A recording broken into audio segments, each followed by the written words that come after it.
Conociendo más en cuanto a la presentación, pues le doy paso a las expositoras para que comiencen. Muchas gracias. Bueno, como comentó Juan Sebastián, es para nosotras un honor presentar el día de hoy especialmente lo que sería esta patología de gran importancia para todos. Sin ser más, vamos a comenzar la charla. Esta es la principal bibliografía que utilizamos, sin embargo, a lo largo de la presentación van a poder ver diferentes artículos que también utilizamos y si quieren ahondar más, pues ahí los tienen a la orden. La primera parte de la charla la dividimos en introducción, anatomía, epidemiología, factores de riesgo y fisiopatología. El cáncer de mama es una enfermedad en la cual las células de la mama se multiplican sin control y esta se puede considerar una enfermedad hormonodependiente y ya más adelante veremos por qué. Existen diferentes tipos de cáncer de mama y va a depender de las células que se van a volver cancerosas. Bien puede ser de los lobulillos, conductos y tejido conectivo. El cáncer de mama es el cáncer más frecuente entre las mujeres, afecta aproximadamente 2,1 millones de mujeres cada año y también causa el mayor número de muertes relacionadas con el mismo entre las mujeres. ¿Y esto por qué? Pues esto se debe en gran parte al hecho de que a menudo los cánceres de mama no van a causar ningún dolor o malestar hasta que ya se han extendido a otros tejidos cercanos. A nivel mundial, el cáncer de mama es la segunda neoplasia maligna diagnosticada con mayor frecuencia, solo detrás del cáncer de pulmón. También pues existe una gran diferencia entre las tasas de supervivencia del cáncer en todo el mundo, con una supervivencia estimada a 5 años, del 80% en los países desarrollados a menos del 40% en los países en desarrollo. Es importante también mencionar que el cáncer de mama en hombres, si bien es una entidad rara y constituye menos del 1% de todos los tumores de mama, existe y es necesario también concientizar a los hombres de esto. En Colombia la incidencia estimada del 2018 fue de 0,2 casos por 100.000 habitantes. Y pues nuevamente les recordamos, hoy 19 de octubre, como lo han visto a lo largo de nuestras redes sociales, celebramos el Día Internacional de la Lucha contra el Cáncer de Seno.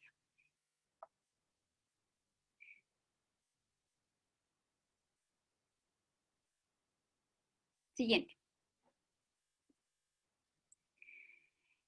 Bueno, los senos son glándulas productoras de leche que se van a encontrar en la pared torácica a ambos lados del esternón y se encuentran encima de las costillas y de los músculos pectorales y se van a dividir en tres partes principales.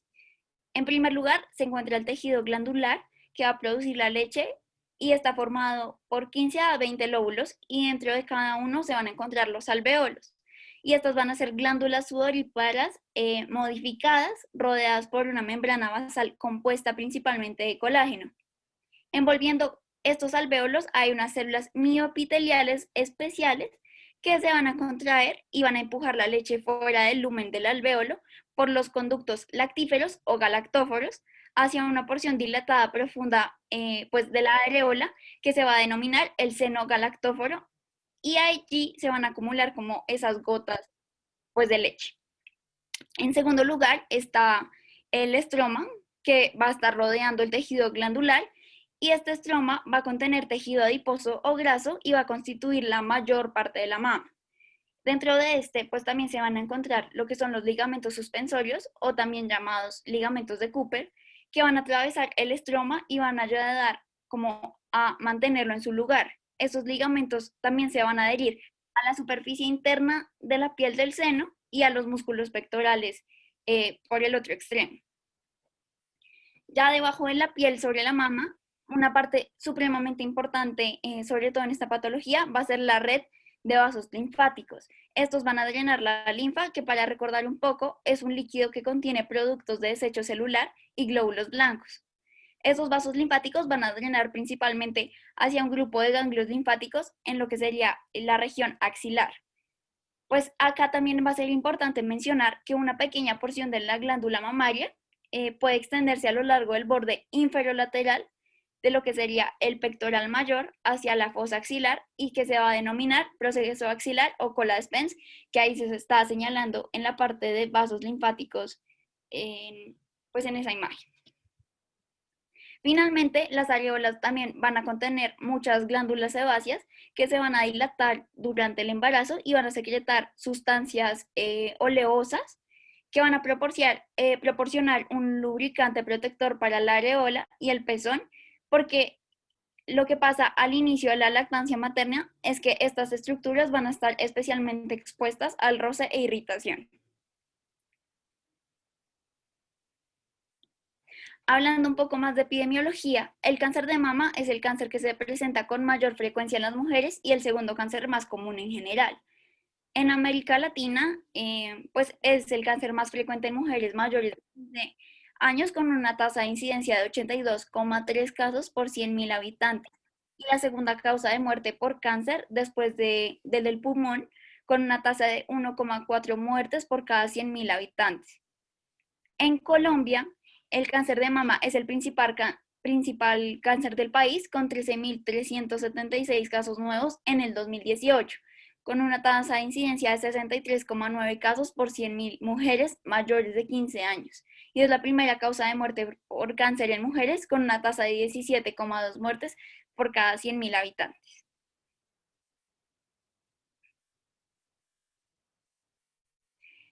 Ya hablando un poco de los factores de riesgo, es supremamente importante todo lo que pasa aquí. En primer lugar, encontramos el sexo femenino. Este va a ser el mayor factor de riesgo junto a la edad para desarrollarlo, y hay muchas razones. En primer lugar, el desarrollo de las mamas de la mujer puede llegar a tardar de 3 a 4 años y se completa aproximadamente a los 14 años, mientras que en los hombres no es común que las mamas se formen completamente. Además que en ellos las mamas van a estar compuestas de grasa y no de glándulas, mientras que en las mujeres sí. Y también una vez se forman completamente, las células mamarias de una mujer son muy inmaduras y altamente activas hasta el primer embarazo a término completo. Mientras que son inmaduras, estas células van a ser muy sensibles al estrógeno y otras hormonas. Y entre estos se van pues sí, digamos que se pueden encontrar los disruptores hormonales en el entorno. Y finalmente, pues las células mamarias de los hombres están inactivas y tienen niveles extremadamente bajos de estrógenos. El cáncer en ellos se da gracias a mutaciones en los genes BRCA1 y BRCA2. Ya hablando un poco de la edad, digamos que hay muchos estudios, y depende de la bibliografía, que se habla de 65 años y otros desde los 50, ya de que desde aquí empieza a crecer la pendiente, como lo que sería la pendiente de incidencia y prevalencia del cáncer de mama. Aquí lo que lo explica un poquito es que cuanto más se vive, hay más oportunidades de daño genético o mutaciones en el cuerpo. Y a medida que envejece, el cuerpo es menos capaz de reparar el daño. Y aquí les dejamos una tabla que puede explicar un poco lo que sería el riesgo de desarrollar el cáncer de seno, dependiendo de la edad. Hay diferentes factores que se van a relacionar mutuamente y entre estos encontramos lo que sería la menarquia temprana, que sería cuando llega la menarquia menos de los 12 años, la edad del primer parto mayor en las mujeres mayores de 35 años y la menopausia tardía. ¿Qué pasa?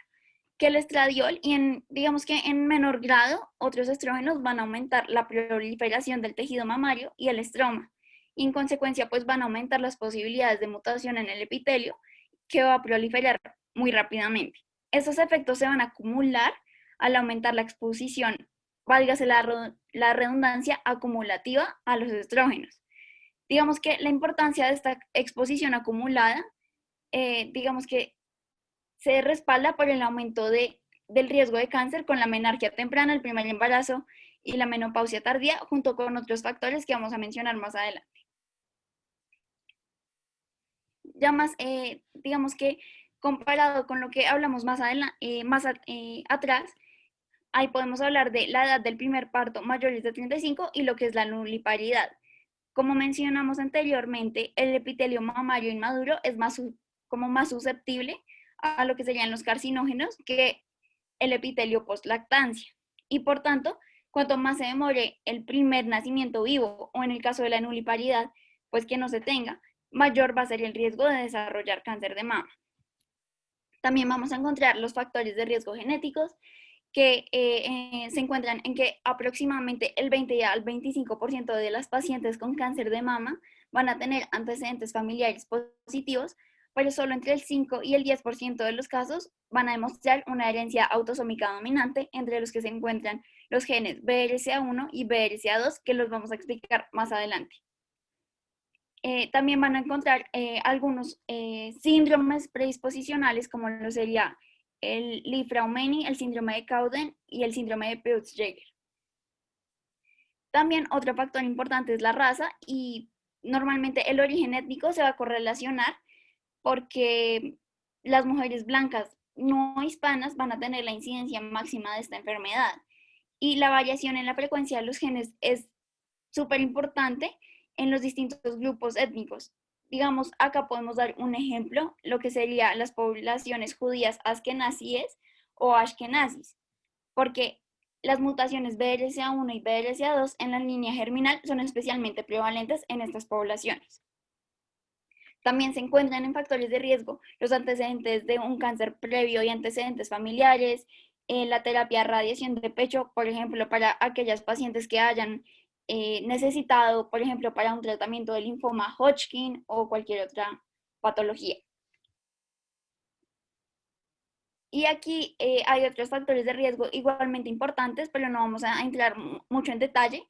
Aquí podemos mencionar los acinos por lóbulo, la densidad mamográfica, las enfermedades benignas de la mama, lo que sería un estrógeno circulante elevado, el consumo de alcohol, la obesidad e hiperinsulinemia, y lo que sería la terapia de reemplazo hormonal, que esta última se relaciona con lo que mencionamos con los niveles estrogénicos. Hablando ya un poco acerca de lo que pasa, la fisiopatología, es que las células del tejido glandular como tal van a tener receptores para ciertas hormonas, como lo que es el estrógeno y la progesterona. Estos van a ser liberadas por los ovarios, pero también se encuentra la prolactina, que va a ser liberada por la glándula pituitaria. Estas hormonas van a estimular células alveolares para que se dividan y pues como que aumenten el número, lo que hace que el lóbulo sea grande. Sin estas hormonas, las células glandulares, sobre todo lo que serían las células alveolares, no van a poder sobrevivir y van a sufrir apoptosis. Aquí es necesario mencionar dos casos particulares, la menopausia y el ciclo menstrual. Después de la menopausia, se va a detener la producción de estrógenos, y esto va a llevar a que haya una muerte de las células alveolares, y con el tiempo ese tejido mamario va a ser reemplazado con grasa, mientras que durante el ciclo menstrual hay una mayor secreción de estrógeno y progesterona, y justo después de la menstruación esa secreción va a disminuir, y como resultado, digamos que durante cada ciclo menstrual las células alveolares van a experimentar continuamente lo que es la división y la apoptosis. Ahora bien, si estamos hablando de que las células se dividen, cada vez va a existir la posibilidad de que ocurra una mutación genética, y una mutación como tal puede conducir a la formación de un tumor. Entonces, con más ciclos menstruales va a existir un mayor riesgo de la formación de tumores. Es por eso que existe un mayor riesgo riesgo de cáncer de mama, con unos factores que aumentan la cantidad de ciclos menstruales, como lo que se mencionó anteriormente, como lo del ciclo menstrual y la menopausia tardía, perdón. El cáncer de mama, pues como se mencionó, se relaciona con las mutaciones genéticas específicas, como los genes supresores de tumores, como el gen de cáncer de mama, BRCA1 y BRCA2, que son genes supresores de tumores que regulan la transcripción, la reparación de roturas de la cadena doble, y el gen TP53, que al igual que el BRCA1 y BRCA2, es un gen supresor de tumores que controla el ciclo celular, replica y repara el ADN y ayuda a la apoptosis. Hablando un poco de los primeros genes, BRCA1 y BRCA2 son mutaciones autosómicas dominantes que pueden heredarse y causar cáncer de mama familiar. Algunos de cánceres de mama también van a tener mutaciones en el ERBB2, y estos van a aumentar el receptor 2 del factor de crecimiento epidérmico humano, o HER2, que cuando se activa va a promover el crecimiento de las células. Una vez ocurre una mutación que causa el cáncer, la célula afectada, que normalmente va a ser una célula epitelial que va a recubrir los conductos o los lóbulos, va a comenzar a crecer y a replicarse sin control, formando un tumor. Este tumor también se va a denominar carcinoma in situ y se va a localizar inicialmente dentro de la membrana basal y pueden ser de dos tipos. El primer tipo se va a denominar carcinoma ductal in situ, que es el que pueden ver en la imagen, y es que las células tumorales van a crecer desde la pared de los conductos hacia la luz, como pueden ver en la parte inferior de la imagen. Con el tiempo, si no llegase a tratarse, puede cruzar la membrana basal y convertirse en un carcinoma ductal invasivo. Y el segundo tipo se va a denominar carcinoma lobulillar in situ, y ahí es donde los grupos de células tumorales van a crecer dentro de los lóbulos, como pueden ver en la imagen. Estos tampoco pues van a invadir los conductos y hace que los alvéolos afectados como tal se agranden. Digamos que hablando de unas células alveolares sanas, algunas células cancerosas también tienen receptores hormonales que les van a permitir crecer en presencia de las hormonas. Y según el tipo de receptores hormonales, lo que serían los receptores de estrógenos y el HER2, los cánceres pueden dividirse en tres tipos principales: los que son receptor estrógeno o carcinoma ER positivo y HER2 negativo, que sería lo más común, carcinoma HER2 positivo y ER positivo negativo, y carcinoma ER negativo y HER2 negativo.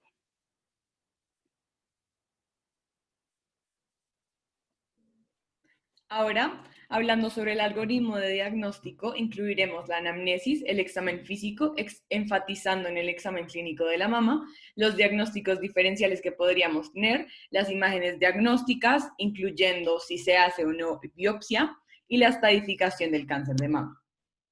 Comenzando por la anamnesis, debemos tener muy en cuenta cuál es el motivo de consulta predominante en la población que se diagnostica con cáncer de mama. Y este es las personas que se encuentran una masa en los senos y consultan. El siguiente motivo de consulta más común son síntomas inespecíficos como la disminución de peso. También podemos encontrar la linfadenopatía, es decir, el aumento del tamaño de los ganglios aledaños a la mama, como ya vimos anteriormente.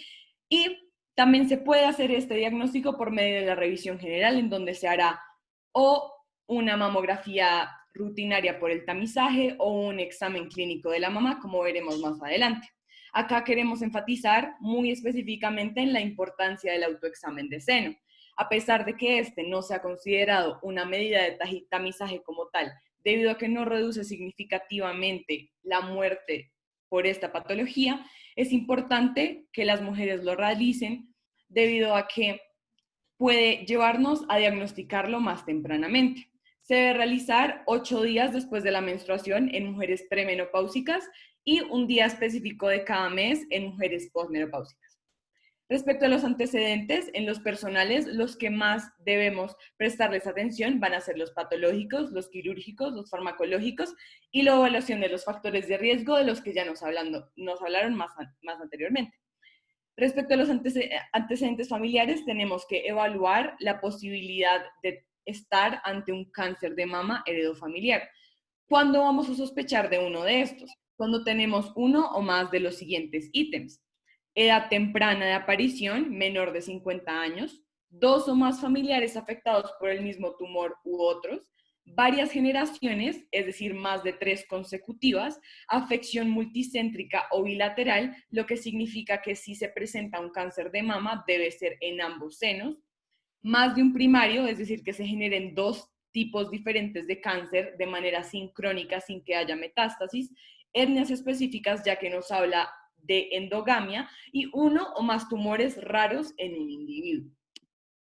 Hablando sobre el examen físico, debemos aclarar que no hay síntomas sistémicos específicos que estén presentes en el cáncer de mama o incluso en general en todos los cánceres. Sin embargo, hay unas manifestaciones generales que pudimos encontrar. La astenia, por ejemplo, es un síntoma muy prevalente que se da en el 90% de los cánceres avanzados. La anorexia también se da debido a la disgeusia y a la lacerostomía. La pérdida de peso debido a demandas energéticas aumentadas por parte del tumor. Náuseas y fiebre que no sobrepasa los 38 centímetros. Dentro de este examen físico debemos centrarnos en el examen clínico de la mama. Algunas generalidades acerca de este examen es que se realiza una vez al año como parte del examen clínico rutinario en personas mayores de 40 años. Esto hace parte del tamizaje. Se debe realizar también una vez al año a toda paciente sintomática y su especificidad es del 94%, mientras su sensibilidad es del 54%.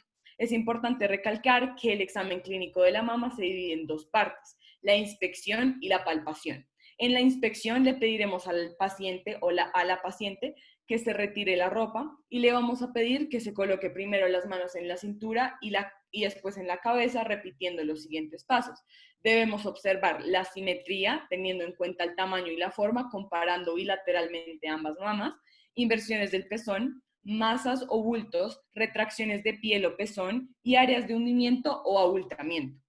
Luego de esto pasaremos a la parte de la palpación, en donde le pediremos a la paciente que se ubique como la que se muestra en la imagen. Las manos se deben ubicar detrás de la cabeza y debemos explorar todo el seno utilizando los dedos índice, corazón y anular, realizando círculos de diferente profundidad, como vemos acá, de presión superficial, presión media y presión profunda. Es importante tener en cuenta que hay muchas maneras diferentes de realizar el examen. Una es como se muestra en la imagen, yendo de abajo hacia arriba y de arriba hacia abajo. Sin embargo, también lo podemos hacer en círculos. Lo que tenemos que tener en cuenta específicamente para no dejar ninguna parte del seno sin evaluar son los límites mamarios, teniendo en cuenta que el superior es la clavícula, el medio es el esternón, el lateral es la línea axilar media y el inferior es el pliegue inflamatorio. Ya habiendo hecho este examen, debemos tener en cuenta cuáles son los cambios en la mama que podríamos ver realizándolo. Tenemos el cambio en la textura, erupción enrojecida, que también podemos denominar piel de naranja, bulto en la axila, hoyuelos o deformaciones, secreción linfática o secreción sanguinolenta, también denominadas telorrea o galactorrea, inversión del pezón o bultos en el seno. Es importante recalcar que a la hora de palpar una masa debemos tener en cuenta si esta es móvil o no y si se siente firme o si más bien se siente un poco ligero. También a la hora de realizar este examen tenemos que tener muy en cuenta cuál es la prevalencia de los tumores en la glándula mamaria dependiendo del cuadrante en donde se presente. Tenemos que el cuadrante superior externo es donde se presenta la mayor parte de los tumores, siendo del 50%, mientras que el siguiente es del 15%, siendo el cuadrante superior interno, seguido por el 11%, refiriéndonos al cuadrante inferior externo, y finalmente el 6% del cuadrante inferior interno. Dentro de los diagnósticos diferenciales que tenemos que tener en cuenta a la hora de explorar una masa en la mama, tenemos las lesiones epiteliales benignas, las lesiones epiteliales malignas, las lesiones inflamatorias y los desórdenes del desarrollo. Antes de ahondar en esto, debemos recordar un poco la anatomía de lo que nos hablaron anteriormente. Tenemos entonces que la glándula mamaria se compone de dos cosas en específico en su parénquima. Tenemos a los lobulillos que podemos observar acá y tenemos a los ductos. Dentro de las lesiones epiteliales benignas vamos a poder dividirlas en las no proliferativas y en las proliferativas. Dentro de las no proliferativas encontramos la condición fibroquística, que es aquella en donde se encuentra una masa con contenido líquido a la vez que se encuentra hiperplasia fibrosa. Tenemos también los quistes, en donde se encuentran masas con contenido líquido, adenosis y ginecomastia, que son las que tenemos que tener en cuenta, más que todas las últimas dos, al hacer un diagnóstico diferencial al evaluar a un hombre. Las proliferativas se dividen en fibroadenoma, hiperplasia ductal atípica y el carcinoma ductal in situ, del que ya nos hablaron anteriormente. Tenemos también las lesiones epiteliales malignas, en donde el más común va a ser el carcinoma ductal infiltrante, seguido por el carcinoma lobulillar infiltrante, que la característica de infiltrante se le da a aquello tumor que sobrepasa la membrana basal. el carcinoma con hallazgos medulares, el carcinoma tubular y el cistosarcoma filodes. Es importante tener en cuenta que este último se considera una degeneración del fibroadenoma y es el que podemos observar en esta imagen. Por lo tanto, es importante hacer un diagnóstico correcto de los tumores benignos de la mama y tratarlos correctamente para que no progresen a tumores malignos de este tamaño con un muy mal pronóstico. Tenemos también las lesiones inflamatorias, donde característicamente encontramos a la mastitis, descrita como un eritema doloroso causado por la infección de un estafilococcus, que generalmente se da durante el embarazo o la lactancia, causando ectasia ductal y secundariamente necrosis. Acá podemos observar cómo se vería el seno de la persona y además el signo característico, que es la piel de naranja. Tenemos también los desórdenes del desarrollo, en donde encontraremos los remanentes de la línea mamaria que podemos observar en esta imagen, el tejido mamario axilar accesorio y la inversión congénita del pezón, que también van a ser diagnósticos diferenciales muy importantes a la hora de diagnosticar una masa maligna en la glándula mamaria. Tenemos ahora el algoritmo. ¿Qué vamos a hacer después de hacer este examen de la mama? Donde encontramos no solamente una masa palpable, sino que encontramos o nodularidad asimétrica, o telorrea o cambios cutáneos. Bueno, tenemos que tener en cuenta que el paso a seguir depende de la edad. A los pacientes menores de 35 años debemos solicitarles ecografía, mientras que a los pacientes mayores de 35 años debemos solicitarles mamografía y ecografía. Y vamos a ver la razón de por qué es esto. Resulta que el término densidad de la mama influye mucho en la sensibilidad y especificidad que va a tener la mamografía. Pero bueno, ¿cómo definimos la densidad de la mama? Es la cantidad de tejido fibroso que haya en comparación con el tejido graso. Es importante saber que entre más tejido fibroso haya, va a ser más difícil encontrar un diagnóstico correcto y va a haber característicamente más tejido fibroso en mujeres o bueno, en personas jóvenes, embarazadas, en terapia con reemplazo hormonal o en personas con bajo peso debido a que habrán perdido el tejido graso de la mama. Entre más densa sea esta, habrá más riesgo de contraer cáncer de mama, por lo que utilizamos la ecografía, que va a tener una mayor sensibilidad a este tipo de personas con una mama más densa. Les traje esta imagen para que podamos observar cómo se ve la densidad. En la imagen A podemos ver una imagen, bueno, un diagrama y una mamografía característica de una persona, mujer posmenopáusica, quien ya ha tenido varios partos y ha estado en periodos de lactancia, en donde observamos poca cantidad de tejido fibroso que se ve radio opaco y gran cantidad de tejido graso que se ve radiolúcido. Por el contrario, vemos en la imagen D una mama característica de una persona joven o, como les dije, en terapia con reemplazo hormonal, entre otros, en donde podemos observar que hay mucho tejido fibroso característicamente radiopaco y poco tejido graso. Esto nos dificulta mucho el diagnóstico de un tumor por medio de la mamografía, por lo que en menores de 35 años recomendaremos la ecografía. Ahora, bueno, vamos a ver qué se hace con las mamas que vemos en la ecografía. Debemos primero dividirlas entre quísticas y sólidas, y esto es muy importante tenerlo en cuenta cuando hacemos una ecografía, que nos va a determinar esta diferencia. La quística la vamos a dividir en simple, complicado, complejo, y vamos así a definir su tratamiento, pero pues como no es el tema de hoy, vamos a pasar a las sólidas.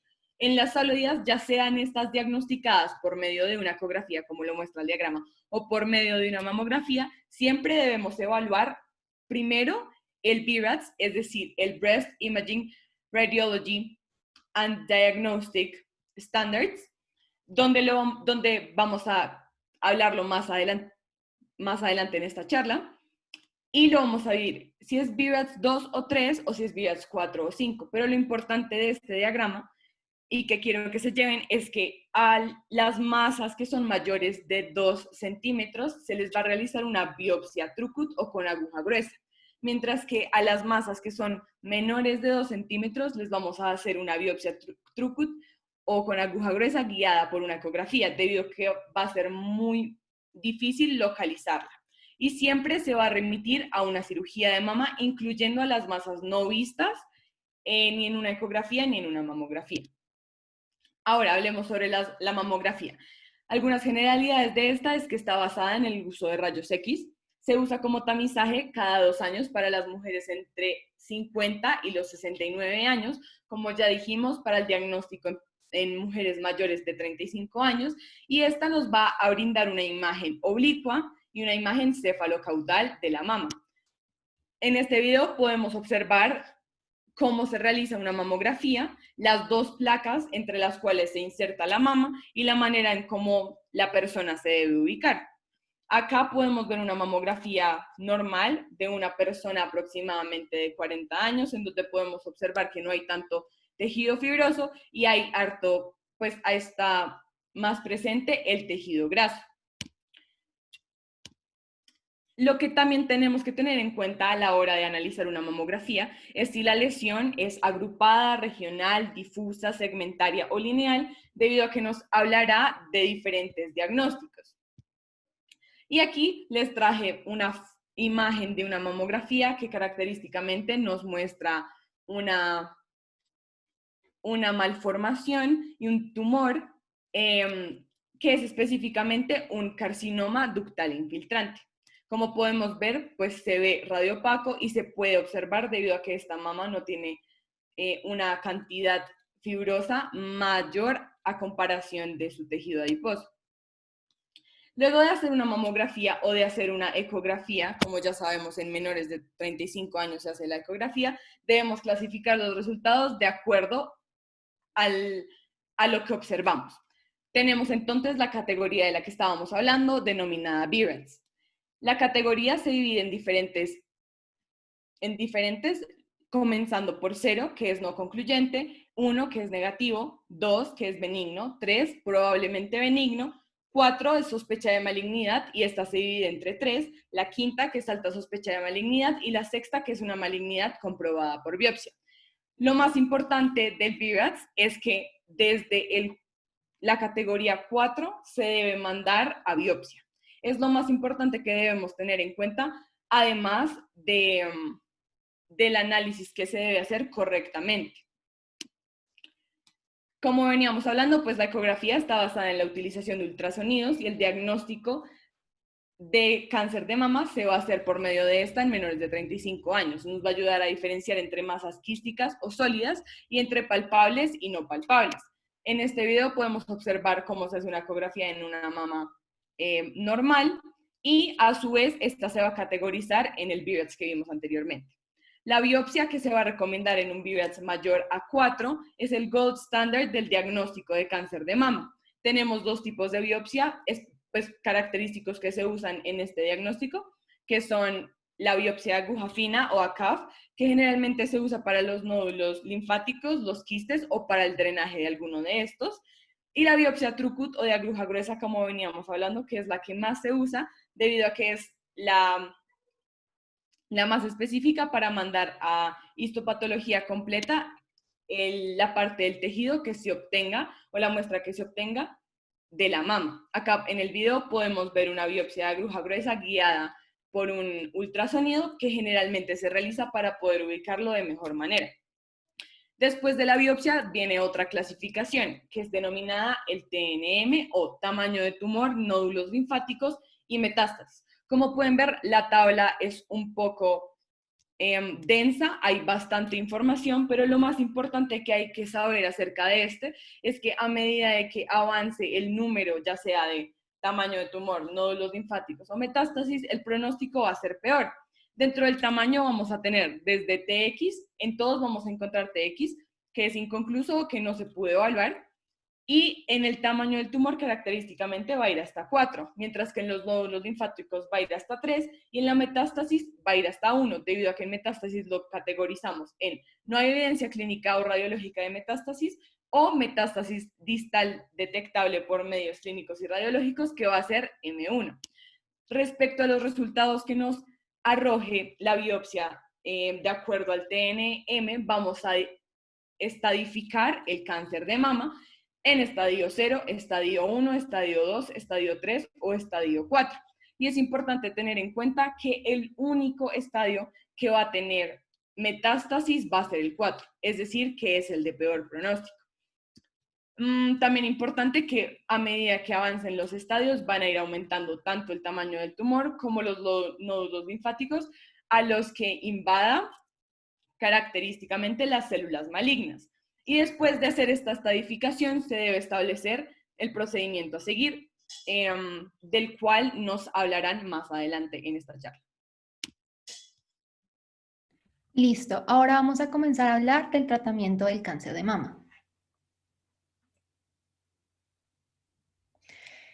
El tratamiento del cáncer de mama se define dependiendo del pronóstico del paciente, que básicamente es la clasificación TNM que nos acaba de explicar Camila, más los subtipos moleculares del cáncer de mama. Esto nos va a ayudar a guiar para crear un tratamiento apropiado que sea adecuado para cada paciente. Entre los subtipos moleculares tenemos 4 principalmente. El luminal A, que tiene receptores de hormona positivos, receptor de estrógenos positivos y receptor de progesterona positivos y HER2 negativo. Es el subtipo más prevalente y va a tener niveles bajos de K167, que es un factor de proliferación celular, es decir, va a haber un control del crecimiento tumoral. El luminal B también es positivo para receptor de hormonas, positivo para estrógenos, positivo para progesterona y positivo para HER2. Tiene niveles altos de K167 y es decir que tiene un crecimiento tumoral rápido. El HER2 es básicamente, tal como dice el nombre, un tumor que es HER2 positivo.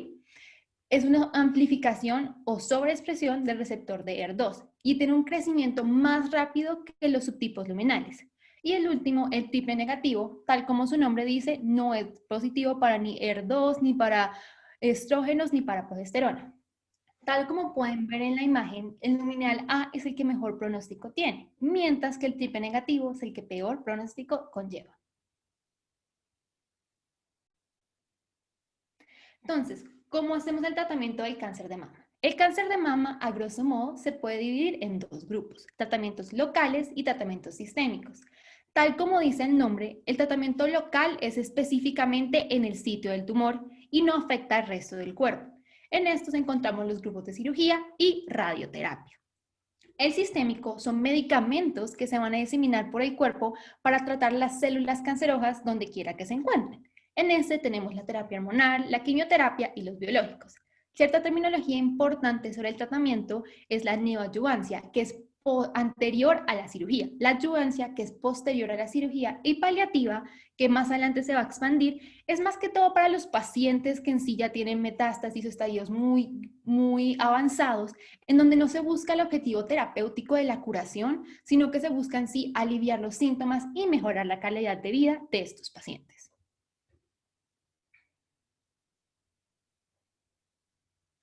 Listo. ¿Cómo dividimos el tratamiento del cáncer de mama? Lo podemos dividir en 2 grupos grandes, el no metastásico y el metastásico o recurrente. En el no metastásico tenemos 2 grupos grandes. El cáncer de mama temprano, que es estadios 1, 2A o 2B, que tal como pueden ver en la imagen, significa que tenemos carcinomas ductales que ya están in situ o que han infectado en sí se han movido en sí a los tejidos adyacentes. O tenemos el localmente avanzado, que básicamente es el 2B, el 3A y el 1C, que es decir que ya tenemos más proliferación o más movimiento de estas células cancerígenas en la mama. Dependiendo de esos estadios, se puede ver si es un tratamiento local o un tratamiento sistémico. El tratamiento del cáncer metastásico es el estadio 4, es decir, ya cuando la paciente tenemos evidencia radiológica de que haya una metástasis en la paciente, es decir, metástasis a través del torrente sanguíneo. Los lugares más comunes de metástasis del cáncer de mama son cerebro, pulmón, hígado y óseo. Entonces, ¿cuál es el tratamiento del cáncer de mama temprano? Se engloba en sí en cirugía más o menos radioterapia. Hay que entender que el tratamiento de cáncer de mama no es una fórmula en sí establecida para todos los pacientes, sino que depende mucho de, como dije, los factores pronósticos, los factores predictivos y la clasificación del tumor. Entonces, en la cirugía tenemos 2 grupos grandes. tenemos la cirugía conservadora, que básicamente es una lupectomía más radioterapia, que es la del paciente. Se dice que la cirugía conservadora tiene una supervivencia equivalente a la mastectomía y tiene resultados cosméticos mucho mejores. También se ha dicho que investigaciones han visto que tiene una baja tasa de recurrencia local, es decir, menos del 1% de recurrencia en 10 años. A estos pacientes que se consideran cirugías conservadoras son de estadios 1 y 2. Siguiente. Entonces, ¿cómo decido qué pacientes pueden tener una cirugía conservadora? Tomando en cuenta las contraindicaciones para esta cirugía. Las más importantes sería que tengamos que no se pueda hacer una resección en sí de los márgenes quirúrgicos, también de que ya tengamos carcinomas multicéntricos o que pacientes que ya tengan carcinomas recidivantes. Todas estas contraindicaciones para una cirugía conservadora me llevaría a que mi paciente se llevaría a una mastectomía que puede ser parcial o total. Las mastectomías se van a acompañar de radioterapia en pacientes que tienen alto riesgo de recurrencia, es decir, pacientes que tengan infección en márgenes profundos y ganglios linfáticos auxiliares patológicos. Muy importante considerar que la elección de tratamiento quirúrgico de los pacientes en cáncer es multidisciplinario. Se hace con el oncólogo clínico, se hace con el mastólogo y se hace con la enfermera. Y también depende mucho de la decisión del paciente, es decir, qué le parece que si quiere una cirugía conservadora o una mastectomía. Muy importante en las mastectomías es la evaluación de los nódulos axilares. ¿Por qué? Porque eso me va a decir cuál es el riesgo de metástasis. Si yo tengo que mi paciente puede tener alto riesgo de nódulos axilares, lo que voy a hacer es que voy a hacer una ultrasonografía y una biopsia preoperatoria. Pero si pienso que mi paciente tiene bajo riesgo, lo que voy a hacer es una biopsia de nódulos centinela intraoperatoria. Uno de los pilares muy importantes del tratamiento de cáncer de mama es la reconstrucción mamaria. Es decir, tiene que ir antes del tratamiento o cuando estamos planeando el tratamiento de la paciente, ya mirar a ver cuál va a ser la reconstrucción que le va a hacer. Importante también en el cáncer de mama temprano es que se puede hacer neoadjuvancia y después cirugía en pacientes con subtipos HER2 positivos o triple negativos. Ahora la terapia adyuvante. La terapia adyuvante, tal como se había explicado, se divide en la endocrinológica, la quimioterapia y la biológica. ¿Cuál es el propósito de la endocrinológica? Tenemos estos tumores que tienen receptores hormonales. Estos receptores hormonales me van a aumentar el crecimiento tumoral.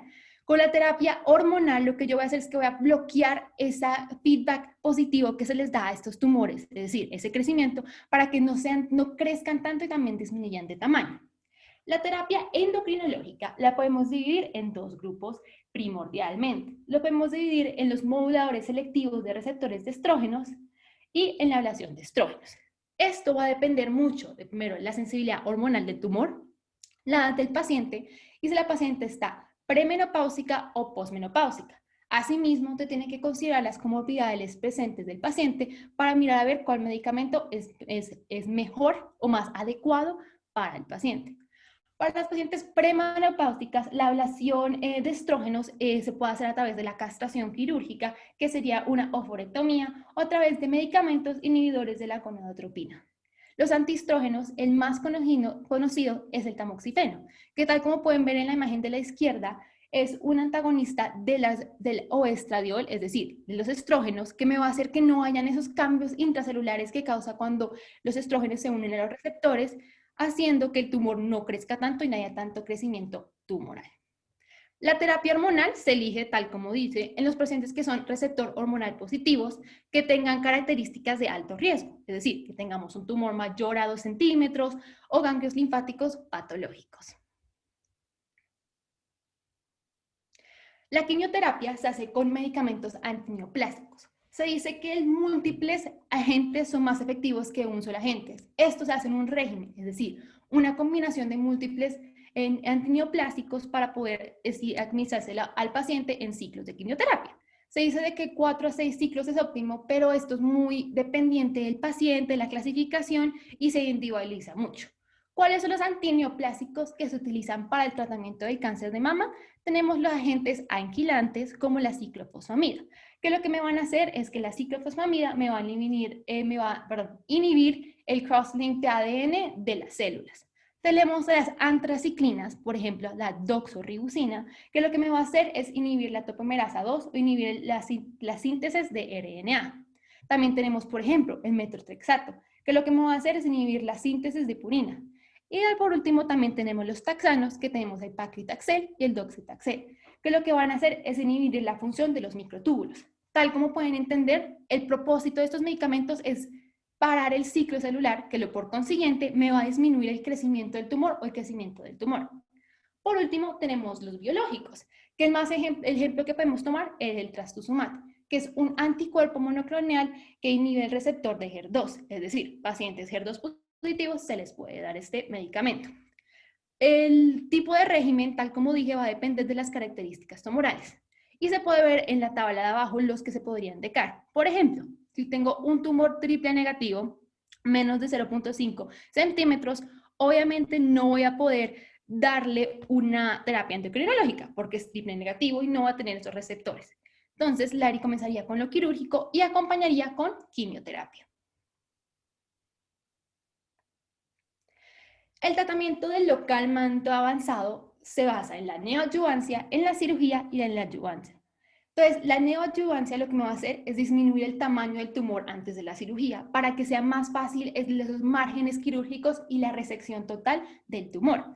También me aumenta la probabilidad de la conservación del seno y me va a decir cuál va a ser la respuesta a terapia. Pues si yo utilizo un medicamento como neoadyuvancia y sé que no le funciona, ya como adyuvancia puedo combinar mis medicamentos para que sean más efectivos para el paciente.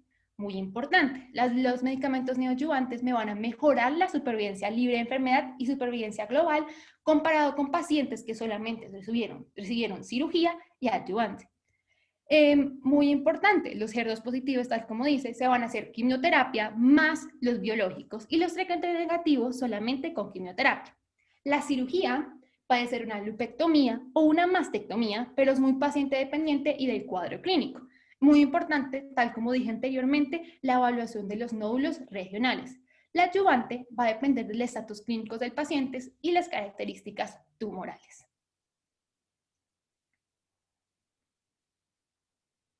Esto, en grosso modo, es un resumen de lo que acabo de decir. El tratamiento de cáncer de mama temprano se evalúa dependiendo pues, de los factores pronósticos, las características. Ahí se va a decir cuáles son las terapias sistémicas que se van a hacer, el tipo de cirugía, si es conservatoria o mastectomía, y los cuidados postoperatorios. En cáncer de mama metastásico hay que considerar que del 15 al 20% de los pacientes tratados para el cáncer de mama localizado pueden desarrollar una enfermedad metastásica en la década siguiente después del diagnóstico.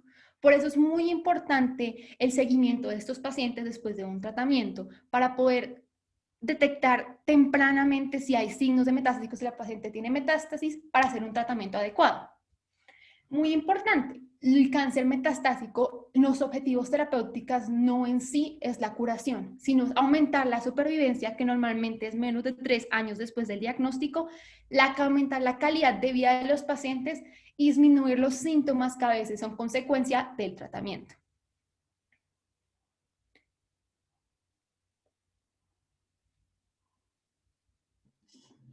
Como conclusiones, teniendo en cuenta que hoy es el Día Mundial de la Lucha contra el Cáncer de Mama, no queremos que se lleven en específico ciertos conocimientos acerca del BRAF o de las clasificaciones, sino que tengan en cuenta la prevalencia de esta patología en la población mundial y en específico en la población colombiana.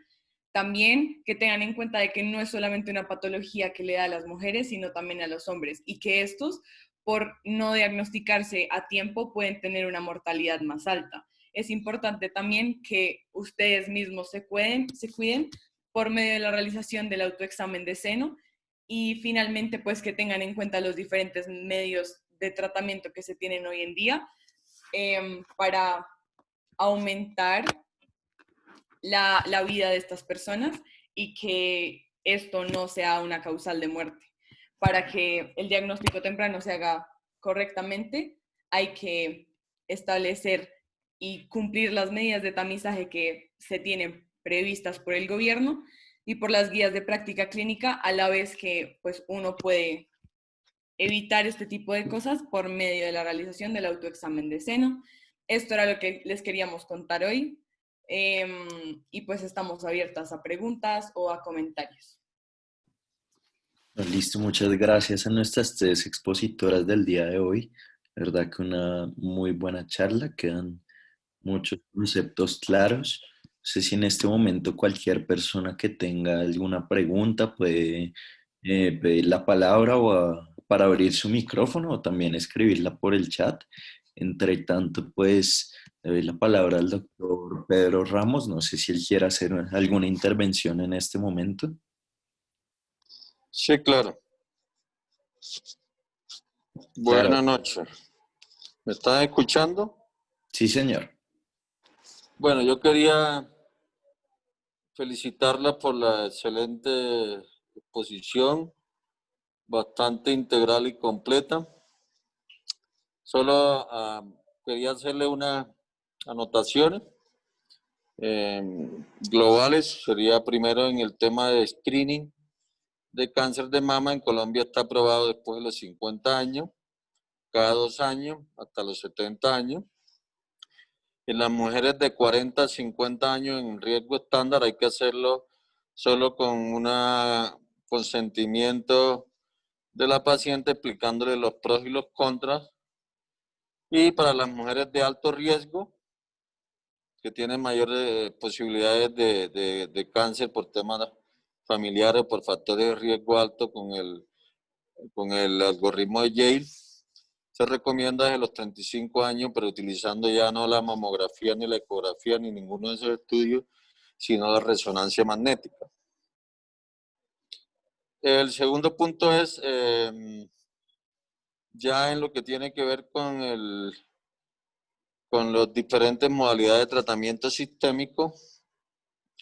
El tratamiento en adyuvante empezó con la enfermedad localmente avanzada, pero ya se ha ido extendiendo a los pacientes con enfermedad temprana, específicamente los que tienen receptores 2 y triple negativo, porque parece que la neoadyuvancia, a pesar de que puedan ser tumores pequeños y que puedan ser beneficiarios de una cirugía inicial, mejora la supervivencia libre de enfermedades y la supervivencia global en este grupo de pacientes, incluso con tumores muy pequeños que podían llevarse a cirugía.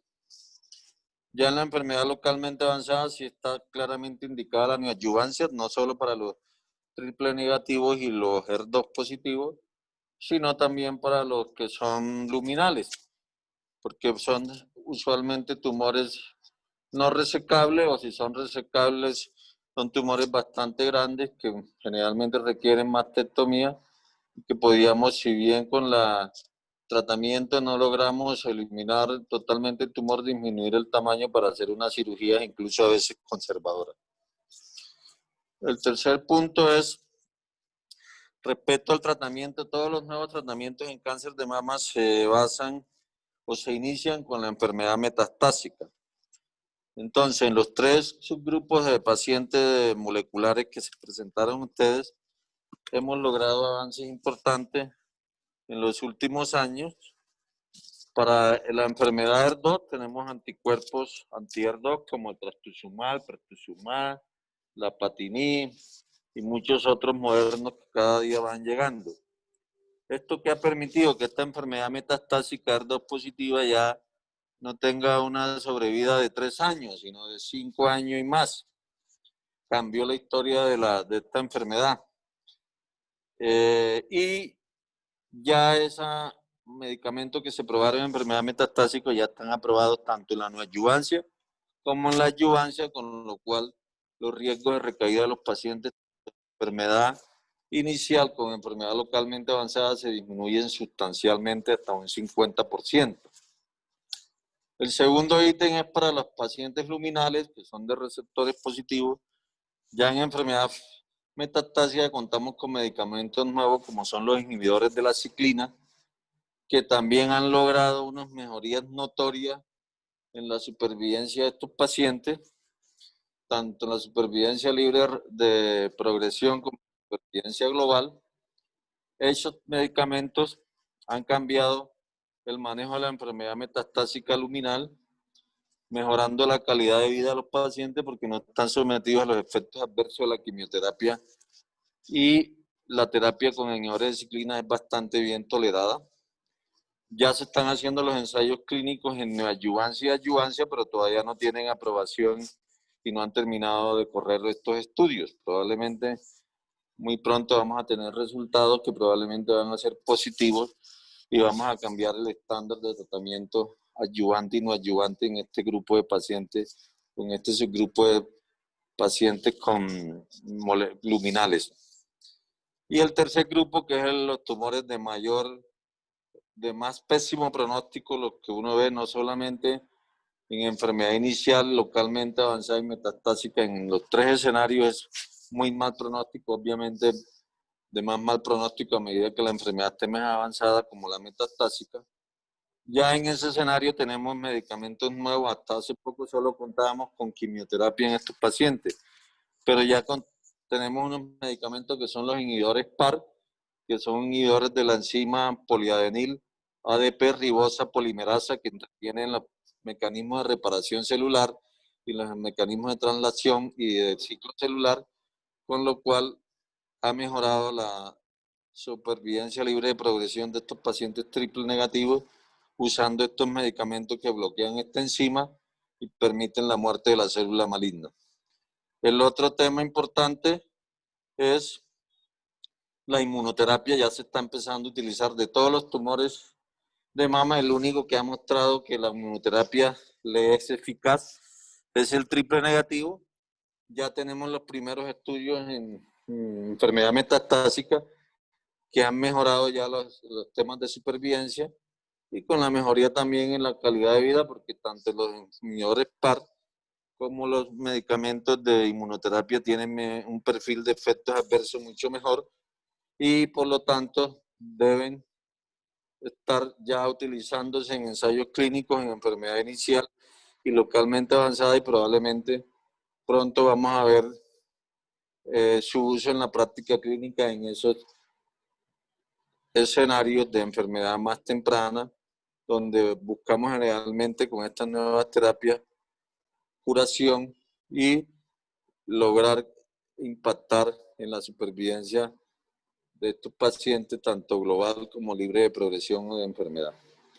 Esos son los comentarios más importantes que quería transmitirle, que ya el tema de la quimioterapia en cáncer de mama se está siendo reemplazado por terapias ya de base molecular como anticuerpos monoclonales, inhibidores propios de enzimas específicas del ciclo celular o del metabolismo o de la replicación del DNA y mecanismos de inmunoterapia. Así que pronto mucha de la quimioterapia que estamos utilizando va a caer o va a ser obsoleta, pero eso no es que sea de un proceso tan rápido y temprano como quisiéramos. Hay que tener paciencia, pero para allá va la investigación molecular en cáncer de mama y en general en todas las neoplasias. Esos eran los comentarios que quería mostrarles, y si tienen alguna pregunta sobre toda la exposición, con mucho gusto.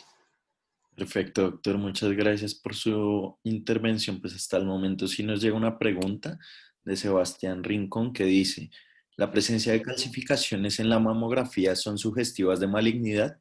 Y si es así, ¿qué criterios debe cumplir para que sea considerado maligno? Primeramente, las calcificaciones tienen que ser agrupadas. Esa es una de las características más importantes, que se vean como agrupaciones localizadas en el tejido mamario, irregulares, porque a veces podemos ver calcificaciones que son muy regulares, que no tienen esas características que le confieren malignidad.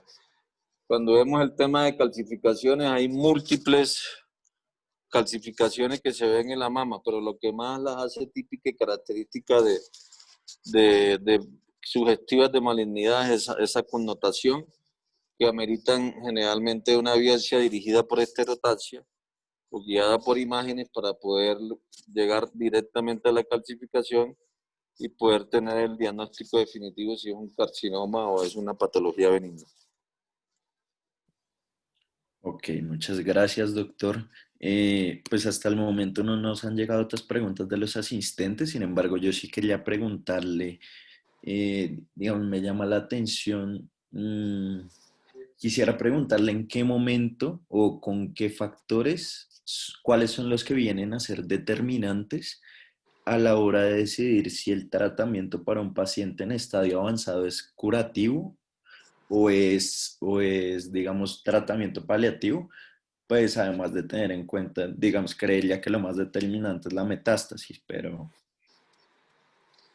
Bueno, cuando hablamos de enfermedad avanzada, hay que tener en cuenta que en la clasificación del cáncer de mama se clasifica en tres grupos: enfermedad inicial, enfermedad localmente avanzada y enfermedad metastásica. Entonces, si nos referimos a la enfermedad más avanzada, que sería la metastásica, todo va a depender del perfil molecular del tumor. Si es receptor hormonal positivo, o sea, si es luminal, si es receptor ER2 positivo, o sea, si es ER2 enriquecido, o si es triple negativo.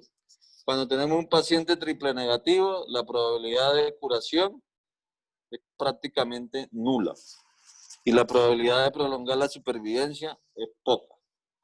Cuando tenemos un luminal, la probabilidad de lograr una supervivencia larga y prolongada es altísima. Curación es muy difícil, pero habrá algún grupo de pacientes específicos que logren curación, recordando que curación equivale a que un paciente con cáncer tenga la misma supervivencia de otro paciente de su misma edad que no tenga cáncer. Entonces, ya en metástasis la palabra curación no la usamos.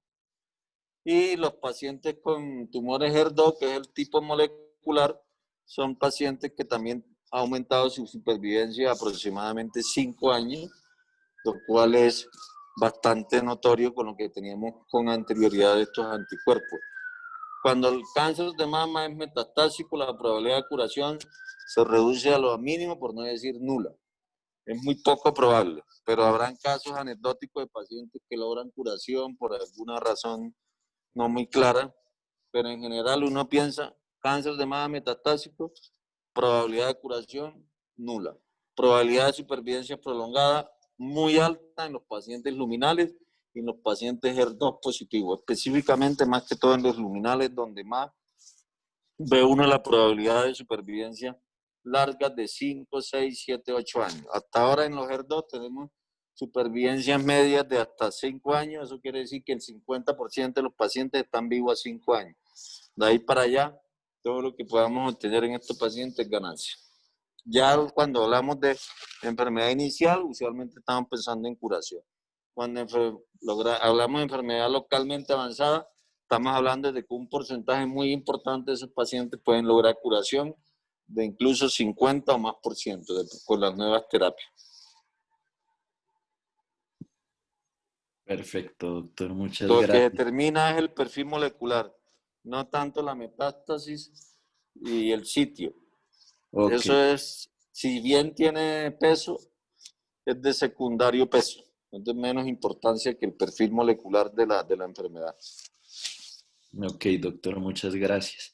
Quería preguntarle una cosita adicional dentro de su experiencia y es si alguna vez ha tenido la oportunidad de ver un paciente masculino con cáncer de mama. Sí, muchos. Pues yo llevo ya 20 y pico años viendo cáncer de mama. De hecho, ahora mismo tengo 2 en tratamiento activo y otros 5 o 6 en seguimiento. No es frecuente, pero sí se ven.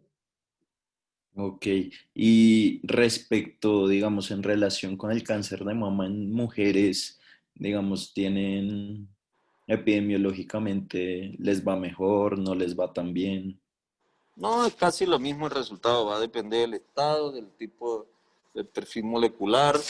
Y el tratamiento es exactamente igual que en las mujeres, dependiendo del estado clínico, de si son receptores positivos, etcétera, etcétera. Casi siempre se tratan igual.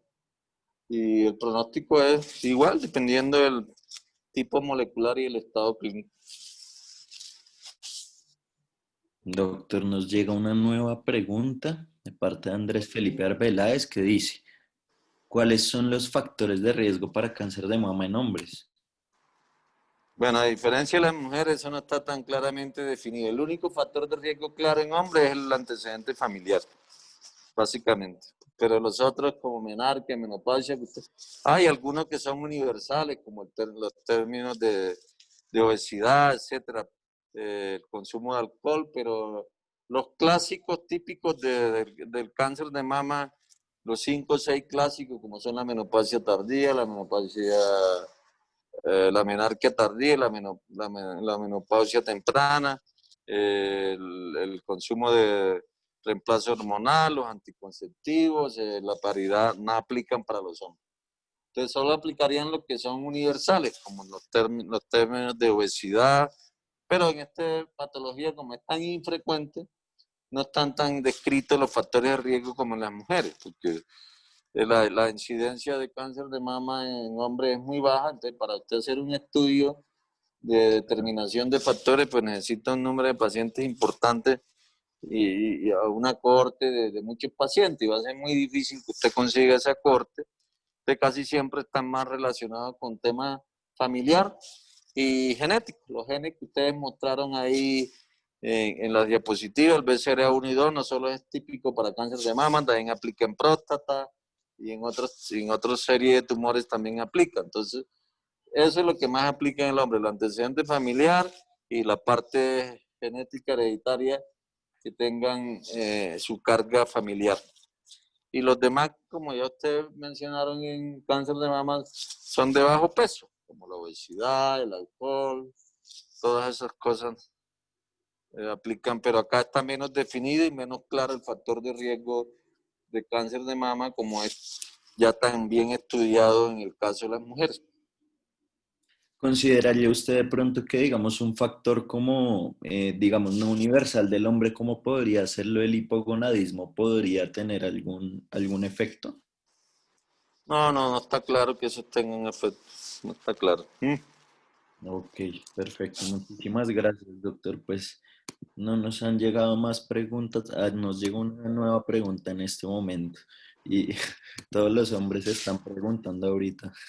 Entonces, ¿en los hombres también la prevalencia es en el cuadrante superior externo o es en diferente?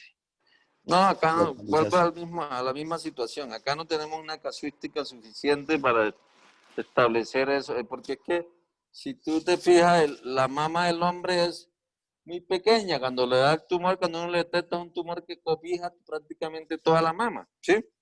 Los casos que yo he visto no son tumores que cogen toda la mama, porque la glándula mamaria en el hombre es un órgano muy poco desarrollado. Entonces, cuando a un hombre se le desarrolla un cáncer de mama, le coge toda la mama, prácticamente cuando uno lo detecta, ¿ya? Cuando uno lo ve, ya es una masa que cubrió toda la mama y algunos lo confunden como una ginecomastia si fuera una persona joven, ¿sí? Pero es Sí, una lesión dura, que ocupa toda la mama, porque la mama de un hombre no pasa de 2 centímetros de tamaño, claro. de 3, de 4. Entonces, nunca va a haber una predisposición por un cuadrante u otro, porque no vamos a llegar a esa. Y a los hombres no le hacemos mamografía como para decir que las vamos a detectar tempranamente cuando la enfermedad no es palpable, que nos va a decir, no, está en tal cuadrante. Eso no lo vamos a poder definir nunca en ningún estudio epidemiológico. De acuerdo, doctor. Bueno, no nos llegaron más preguntas, entonces pues yo creo que vamos concluyendo con la actividad.